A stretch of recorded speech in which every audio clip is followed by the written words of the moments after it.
Hello dear students, कैसे हैं आप सब। आज हम अपनी अकाउंटिंग क्लास में बात कर रहे हैं स्टूडेंट्स इकोनॉमिक ऑर्डर क्वांटिटी की। जी हाँ students, EOQ most important topic, चाहे आप बीकॉम में पढ़ रहे हों चाहे आप BBA में पढ़ रहे हों। और आज इस EOQ की क्लास में हम बात कर रहे हैं स्पेशली द कंसेप्ट की। एंड द डैम श्योर कि इस वीडियो को देखने के बाद EOQ का कंसेप्ट आपको 100% अच्छे से समझ में आने वाला है और आपको किसी और वीडियो की तरफ जाने की ही कोशिश भी नहीं करनी है, क्योंकि इस हमारे चैनल अकाउंटिंग अड्डा पर हम आपको EOQ के कंसेप्ट के साथ कई सारे क्वेश्चंस की प्रैक्टिस भी करवाने वाले हैं। तो बने रहिएगा हमारे चैनल अकाउंटिंग अड्डा के साथ। इसे ज़रूर से सब्सक्राइब कर ले अभी तक आपने सब्सक्राइब नहीं किया है, और आप अभी मेरे चैनल पर पहली बार हैं तो मैं बता दूं कि हमारे पास कॉर्पोरेट अकाउंटिंग और बिजनेस स्टैटिस्टिक्स के भी सारे वीडियोस अवेलेबल है।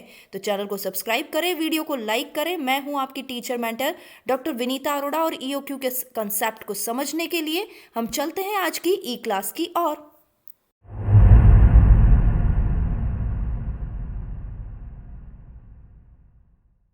EOQ के कंसेप्ट पर बात करें उससे पहले आप हमारे टेलीग्राम के चैनल को ज्वाइन कर लीजिए, क्योंकि इस टेलीग्राम के चैनल पर आपको मिलने वाले हैं नोट्स, PPT, प्रैक्टिस पेपर्स, जिससे आपके हर एक टॉपिक को बहुत अच्छे से कवर करने में हेल्प भी मिलेगी।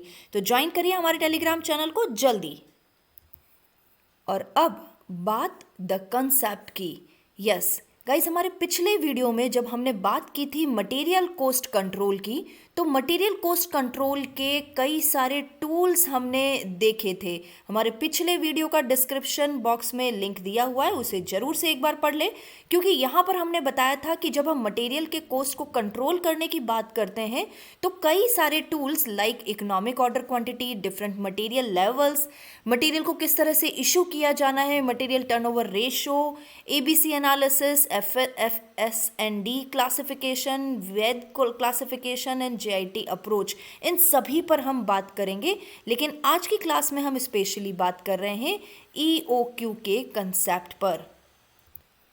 और जब हम इस कंसेप्ट की बात कर रहे हैं तो सबसे पहले मैं घर से ही शुरुआत करना चाहूँगी। गाइस, आप मुझे ये बताइए कि जब हम अपने घरों में सब्जी परचेज करते हैं या चावल या दालें परचेज करते हैं, घी तेल परचेज करते हैं या गेहूं या मसाले परचेज करते हैं, तो उनका टाइम स्पाम यानी कितने कितने टाइम में हम परचेज करते हैं, इसके बारे में थोड़ा वीडियो को पॉज करिए और सोच कर मुझे बताइए। जनरली हम जब वेजिटेबल्स की बात करते हैं तो हम एक दिन में यानी हर दिन में हम या फिर हम वीकली यानी कि हम पर डे या पर वीक हम परचेज करते हैं। इसी तरह से हम यदि दाल या चावल जैसी चीज़ों की बात करें तो हम पर मंथ में या फिर हम क्वार्टरली परचेज करते हैं। यदि हम ऑयल घी की बात करें तो भी हम मंथली या क्वार्टरली परचेज करते हैं। इसी तरह से गेहूं या मसालों की बात करते हैं तो हम ईयरली परचेज करते हैं। आपने देखा होगा, ये हमारे मम्मा का सबसे बड़ा फंडा होता है कि अपने ऑब्जर्वेशन से वो पता लगा लेती है कि कौन सी चीज़ कब लेकर आनी है। नाउ अब जरा सोच कर देखिए कि हम सब्जियां पूरे साल भर की इकट्ठी कर लें तो क्या हो, या फिर हम जो गेहूं या मसाले जो साल भर के स्टोर करके रखते हैं उन्हें हम हर वीक या हर डे परचेज करने लग जाएं तो क्या हो। सबसे पहले तो मम्मी हमें मारेगी, ये सबसे पक्की बात है। लेकिन हम यहाँ पर सभी कमोडिटी का एक ही टाइम स्पाम नहीं रख सकते। ये चीज़ आप देख रहे हैं, क्योंकि यदि वेजिटेबल्स को हम ईयरली परचेज करने लग जाएं तो यहाँ पर सब्जियाँ खराब हो जाएगी, हमारा जितना भी कैपिटल इन्वेस्ट है वो सब लॉस्ट हो जाएगा। इसी तरह से यदि हम गेहूँ या जो हम मसाले परचेज करते हैं उन्हें हर वीक या पर डे परचेज करने लग जाएं तो आप अच्छे से जानते हैं हमारा ऑर्डर करने का यानी हर दिन या हर हफ्ते में गेहूं लेने जाना है या मसाले लेने जाना है, उसका पेट्रोल का खर्चा ही हमें भारी पड़ जाएगा। तो गाइस, इस तरह से आप अपनी कॉस्ट को बढ़ा रहे होते हैं। इन्हीं चीज़ों को यदि हम फैक्चुअल वे में कैलकुलेट करें तो आप अच्छे से जानते हैं कि यदि हम ज़्यादा सामान परचेस करें तो फैक्ट्री में क्या होगा, हमारी गोडाउन की रेंट बढ़ जाएगी, क्योंकि हमें एक ही गोडाउन की जगह दो गोडाउन लेने पड़ सकते हैं। हमारा इंश्योरेंस का खर्चा बढ़ जाएगा, हमारा स्टोरेज कोस्ट, हमारी इंटरेस्ट ऑन कैपिटल बढ़ जाएगी, यानी कुल मिलाकर हमारी स्टोरेज कोस्ट बढ़ने वाली है। और यदि हम एक बार में कम क्वांटिटी का ऑर्डर दें तो क्या होने वाला है स्टूडेंट्स, हमारी जो ऑर्डर करने की कॉस्ट है, यानी मान लीजिए हमें हर एक ऑर्डर पर कैरेज देना पड़ रहा है, हम फ्रेट देते हैं, इसी तरह से हम कई सारे टैक्सेस का पे करके हम किसी भी ऑर्डर को रिसीव करते हैं, चाहे उस मटेरियल के टेस्टिंग की, क्वालिटी कंट्रोल की बात हो, यानी कुल मिलाकर हम यहाँ पर अपनी ऑर्डरिंग कॉस्ट को बढ़ा रहे हैं। तो there is a question mark कि क्या किया जाए, एक बार में कितनी क्वांटिटी ऑर्डर की जाए। जब हम इस क्वेश्चन की बात करते हैं और हमें फैक्चुअल डेटा पर बात करनी है तो हमें कैलकुलेट करना होगा EOQ। आई होप EOQ के पीछे के कारण को, यानी वाई को आप अच्छे से समझ चुके होंगे कि EOQ क्यों कैलकुलेट करना है, क्योंकि हमें एक बार में कितनी क्वांटिटी ऑर्डर करनी है ये पता लगाना है। तो चलते हैं आगे। बहुत ही बढ़िया से कंसेप्ट के साथ आपसे बात करूंगी। सबसे पहले तो कौन कौन से फैक्टर्स हैं जो कि इस EOQ के डिसीजन को इफेक्ट कर रहे हैं। सबसे पहले हमें चाहिए हमारा एनुअल कंजप्शन, यानी हम पूरे साल भर में, एनुअल मैं यहाँ पर बात कर रही हूँ, हमें एनुअल कंजप्शन चाहिए, not half yearly, not quarterly, not monthly, हमें एनुअल कंजप्शन चाहिए होगा। क्योंकि जनरली हम बात करते हैं तो हम ये बात करते हैं कि एक साल में, एक जो हमारा पीरियड होता है कि एक साल में हम कितना कंजप्शन करते हैं किसी भी मटेरियल का। साथ ही में हमें ये चीज़ चाहिए क्वांटिटी में, वैल्यू में नहीं। हमें यदि कोई चीज़, हमें यदि भूख लग रही है तो ऐसा नहीं होगा हम 50 रुपए का खाना खाएंगे, हम जितनी भूख होगी उतने क्वांटिटी में खाना खाएंगे, चाहे वो 2 चपाती हो, 3 चपाती हो, 4 चपाती हो। तो इसलिए जब हम कंजप्शन की बात करते हैं स्टूडेंट्स, तो हमें या तो वो कंजप्शन एनुअली चाहिए और साथ ही में वो क्वांटिटी में होना चाहिए। साथ ही आपकी कॉस्ट ऑफ परचेज आपको देखना होगा। कॉस्ट ऑफ परचेज क्या है, 3 चीज़ें इंक्लूड करूंगी, उसका परचेज प्राइस क्या है, उसकी ऑर्डरिंग कॉस्ट क्या है, उसकी स्टोरेज कॉस्ट क्या है। परचेज प्राइस से मतलब कितने में परचेज किया जा रहा है। ऑर्डरिंग कॉस्ट का मतलब ऑर्डर देने में उसका कितना खर्चा आता है, यानी एक ऑर्डर दिया जाता है, यहाँ अगेन मैं बात करूँगी पर ऑर्डर की बात आपको यहाँ करनी है, एक ऑर्डर दिया जाता है तो कितना खर्चा आता है। इसी तरह से स्टोरेज कॉस्ट की बात करूँगी तो स्टोरेज या कैरिंग कॉस्ट के नाम से कई बार इसे बुक्स में स्पेसिफाइड किया जाता है। तो एक यूनिट को स्टोर करने का खर्चा कितना आता है, ये चीज़ें हमें देखनी होगी। ऑर्डरिंग कॉस्ट यानी हमें पता है कि चाहे वो कैरिज का हो, चाहे वो फ्रेट का खर्चा हो, चाहे वो टेस्टिंग का खर्चा हो, चाहे टैक्सेशंस के खर्चे हों। स्टोरेज कॉस्ट यानी गोडाउन का रेंट हो, इंश्योरेंस हो, चाहे इंटरेस्ट ऑन कैपिटल हो, चाहे हमारी कैपिटल इन्वेस्ट की गई हो, ये सारी स्टोरेज कॉस्ट है। तो देखिए एक क्वेश्चन के साथ इन सभी को समझेंगे। एक क्वेश्चन मेरे पास कि रेमंड कंपनी के एक आइटम है जिसके लॉट को 1600 यूनिट का लॉट है जो कि 6 महीने के लिए ज़रूरी है। देखिए 6 मंथ के लिए 1600 की क्वांटिटी परचेज में आ रही है, तो यहाँ पर एनुअल कंजप्शन हमें चाहिए, तो इस हिसाब से 1600 तो 6 मंथ के लिए है, तो मल्टीप्लाइड बाय 2 यानी 3200 यह हमारा एनुअल कंजप्शन हो गया है। यूनिट्स में ऑलरेडी है। कॉस्ट पर यूनिट 6 रुपए की, यानी इन 3200 रुपये का ऑर्डर दिया जाना है, 3200 की क्वांटिटी का ऑर्डर दिया जाना है, तो 6 रुपये के हिसाब से हमें यहाँ पर इसका मल्टीप्लिकेशन हम देखें तो 19,200 रुपये का हमारा कॉस्ट ऑफ परचेज यानी हमारी परचेज प्राइस रहेगी 3200 इंटू 6 यानी 19,200 रुपये की हमारी परचेज प्राइस रहने वाली है। साथ ही आपको कहा है ऑर्डर की कॉस्ट 150 रुपये है, तो 150 रुपये हमारी ऑर्डर कॉस्ट हो गई है, पर यूनिट ऑलरेडी गिवन है, और साथ ही कैरिंग कॉस्ट है 25%। जनरली इस 25% को कैलकुलेट किया जाता है इस 6 रुपये पर, तो 6 रुपये की पर यूनिट कॉस्ट है और इसका 25% यदि देखा जाए तो 1 रुपये 50 पैसे, यानी एक यूनिट को गोडाउन में स्टोर किया जाता है तो 1 रुपये 50 पैसे की कॉस्ट आती है। तो इन फिगर्स को थोड़ा याद रखें, इन फिगर्स के साथ मैं एक्चुअली EOQ के कंसेप्ट को समझा रही हूँ।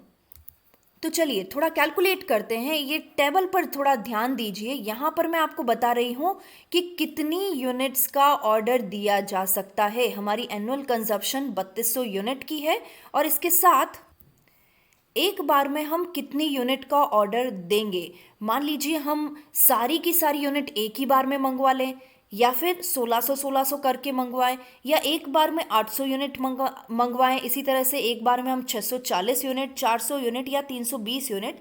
स्टूडेंट्स, मैंने जो राउंड फिगर में जो वैल्यूज़ आ रही है उन्हीं को लिया है। आप चाहें तो कई सारे ऑर्डर्स के साथ कैलकुलेट कर सकते हैं। तो इन फिगर्स के साथ कैलकुलेट करते हैं। अब देखिए, यदि 3200 यूनिट एक ही बार में मंगवाए जा रहे हैं तो नंबर ऑफ ऑर्डर्स कितने होंगे। फॉर्मूला मैंने आपको दिया हुआ है, एनुअल कंजप्शन और क्वांटिटी ऑर्डर आपस में डिवाइड करिए। एनुअल कंजप्शन है हमारा 3200 और एक बार में हम 3200 यूनिट का ही ऑर्डर दे रहे हैं, यानी एक ऑर्डर हमें देना होगा। इसी तरह से यदि एक बार में हम 1600 यूनिट मंगवा रहे हैं तो हमें 2 ऑर्डर देने होंगे। इसी तरह से यहाँ पर हमें 4 ऑर्डर देने होंगे। यहाँ हमें 5 ऑर्डर एक साथ देने होंगे। और यदि 400 करके हम मंगवा रहे हैं तो कुल मिलाकर 8 ऑर्डर देंगे, तब जाके हमारी 3200 की रिक्वायरमेंट पूरी होगी। और यदि हम 320 यूनिट एक बार में मंगवा रहे हैं तो हमें 10 ऑर्डर एक साथ देने होंगे। तो एक बार में ऑर्डर करने की कॉस्ट है 150 रुपये। तो अब यहाँ पर गाइस अपने टेबल को पूरा करें, साथ में कैलकुलेटर लेकर बैठें। मैं यहाँ पर केवल दो ही क्वांटिटी का कैलकुलेट कर रही हूँ, बाकी आप कैलकुलेट करिए। देखिए, 2 ऑर्डर यदि हमें देना है तो यहाँ पर हमें 300 रुपये की कॉस्ट आएगी। 4 ऑर्डर यदि हमें देने हैं तो हिसाब से हमें यहाँ पर 600 रुपये की कॉस्ट आने वाली है। Calculate this and this one.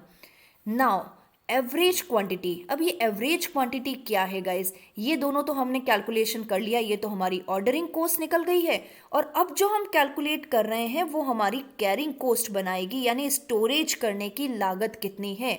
और एवरेज क्वांटिटी का यहाँ पर मैं मतलब ले रही हूँ क्योंकि देखिए, कई बार स्टोर में जैसे हम 3200 यूनिट एक साथ मंगवा रहे हैं तो 3200 यूनिट एक बार में तो रहने वाले हैं नहीं। कई बार ये इशू भी हो जाएंगे और एक समय ऐसा आएगा कि 3200 यूनिट कम होते होते कभी 3100, 3000, 2500, 2000, 1500, इस तरह से एक समय जब 3200 थी तो एक समय वो ज़ीरो भी हो जाएगी। तो इस तरह से मैक्सिमम और मिनिमम की बात करके हम यहाँ पर इसका एवरेज निकालते हैं तो डिवाइडेड बाय 2 कर देते हैं। इसलिए हम यहाँ पर 3200 डिवाइडेड बाय 2 करके एवरेज ले रहे हैं, जो कि हमारा बनेगा 1600। इसी तरह से सारी ही क्वांटिटी यदि एक बार में हम 1600 का ऑर्डर दे रहे हैं तो जब हम ऑर्डर देकर मंगवाएंगे तो एक बार में 1600 यूनिट आएगी। इसे यूज़ करते रहेंगे और एक बार में वो क्वांटिटी ज़ीरो हो जाएगी, यानी सब खत्म हो जाएगा। तो maximum plus minimum divided by 2 करके यहाँ पर 800 यूनिट। इसी तरह से यहाँ एवरेज बैठेगा 400 यूनिट। आप यहाँ कैलकुलेट करके देखिए। इसी तरह से कैरिंग कॉस्ट, यानी एक यूनिट को स्टोर करते हैं तो 1.5 रुपये की लागत आती है। तो यदि 1600 यूनिट को स्टोर करना है तो हमारी लागत होगी 1200। इसी तरह से 800 यूनिट को स्टोर करना है तो हमारी लागत होगी 600। 400 यूनिट को स्टोर करना है तो हमारी लागत होगी 400, सॉरी, यहाँ होगा 2400, यहाँ होगा 1200। इसी तरह से यहाँ 400 यूनिट के हिसाब से हमारा होगा 800। कैलकुलेशन आप सही करिएगा, हमसे थोड़ी मिस्टेक हुई है। तो यहाँ आप देखिए, अब परचेज प्राइस की बात करते हैं। देखिए, ये तीसरा फैक्टर हमारा कि हमें परचेज प्राइस भी चाहिए। तो परचेज प्राइस हम यहाँ पर देखेंगे 3200 इंटू 6 के हिसाब से ये हमारी सेम ही रहने वाली है। चाहे हम किसी भी तरह का ऑर्डर दें तो ये 3200 इंटू 6 जो कि फिक्स ही रहने वाली है, जो कि है हमारी 19,200 रुपये। चाहे हम कितनी भी क्वांटिटी का ऑर्डर दें, हमारा एनुअल कंजप्शन तो हमारा 3200 यूनिट ही है, इसलिए यहाँ पर 19,200 फिक्स्ड ही रहने वाला है। इसलिए इसे कैलकुलेट करने का बहुत ज़्यादा टेंशन आपके पास नहीं है। अब देखिए, यहाँ पर टोटल कॉस्ट कैलकुलेट करें, तीनों फैक्टर को इंक्लूड करें। देखिए, सबसे पहले हमारी ये ऑर्डरिंग कॉस्ट, दूसरी हमारी कैरिंग कॉस्ट और तीसरा हमारा परचेज प्राइस। इन तीनों को यदि हम टोटल करते हैं तो हमारी कॉस्ट बन रही है 21,750। यस, मेरा कैलकुलेटर चल रहा है, आप भी चलाइए, किसी तरह का कोई मिस्टेक यहाँ पर तो नहीं है। यहाँ बन रहा है 20,700 रुपये। इसी तरह से यहाँ बात करें तो वो 20,400 रुपये होगा। इन्हें आप कैलकुलेट करिए। लेट्स सी, अपने डेटा को मैच करिए। यहाँ पर मैंने एक फाइनल टेबल आपके सामने बता दी है, जो कि हमने जो सारी कैलकुलेशन की थी। अब देखिए, इस टोटल कॉस्ट को थोड़ा सा ध्यान से देखिए स्टूडेंट्स। सबसे कम कौन सा है? 20,400। यानी इस 20,400 पर चाहे हम इतने सारे ऑर्डर्स देते रहें, लेकिन जब हम 800 यूनिट का ऑर्डर एक बार में देते हैं तो ये सबसे मिनिमम कॉस्ट आती है। तो ये जो मिनिमम कॉस्ट है ना, वही तो हमें चाहिए। हम क्या करते हैं कॉस्ट अकाउंटिंग में? अपनी कॉस्ट को कंट्रोल करने की कोशिश करते हैं। तो जो सबसे मिनिमम है वही हमारा EOQ है। तो यानी यहाँ पर हमारा EOQ बनता है 800 यूनिट। एक बार में 800 यूनिट का ऑर्डर दीजिए, सबसे कम कॉस्ट पाइए। दूसरी बात जो आप यहाँ नोटिस कर रहे हैं, देखिए, ordering cost, carrying cost are equal. तो दो चीजें आपको यहाँ पता पड़ी है। EOQ पर सबसे मिनिमम कॉस्ट मिलती है। दूसरा, EOQ में यानी जो एक बार में दी जाने वाली क्वांटिटी है, उसमें ऑर्डरिंग कॉस्ट और कैरिंग कॉस्ट बराबर आती है। तो उससे क्या मिलेगा हमें? इससे मिलेगा हमें फाइनली द कंसेप्ट। और ये कंसेप्ट है EOQ, जहां ऑर्डरिंग कॉस्ट और कैरिंग कॉस्ट बराबर है, जिसका फॉर्मूला कुछ इस तरह से बैठता है, √2AO divided by C। A से मतलब एनुअल कंजप्शन से है, O से मतलब ऑर्डरिंग कॉस्ट से है, और C से मतलब कैरिंग कॉस्ट से है। देखिएगा, हमारा जो अभी पिछला एग्जाम्पल चल रहा है उसके हिसाब से 2 मल्टीप्लाई बाय एनुअल कंजप्शन हमारा 3200 यूनिट का, ऑर्डरिंग कॉस्ट जो हमें पता है 150 रुपये की पर ऑर्डर की है, और कैरिंग कॉस्ट जो कि पर यूनिट का हमें अच्छे से पता है 1 रुपये 50 पैसे है। और इसे यदि कैलकुलेट करें गाइज तो बैठता है हमारा 800 यूनिट। तो 800 यूनिट जो हमने अपने पिछली स्लाइड में भी देखा था, हमारा EOQ 800 यूनिट है।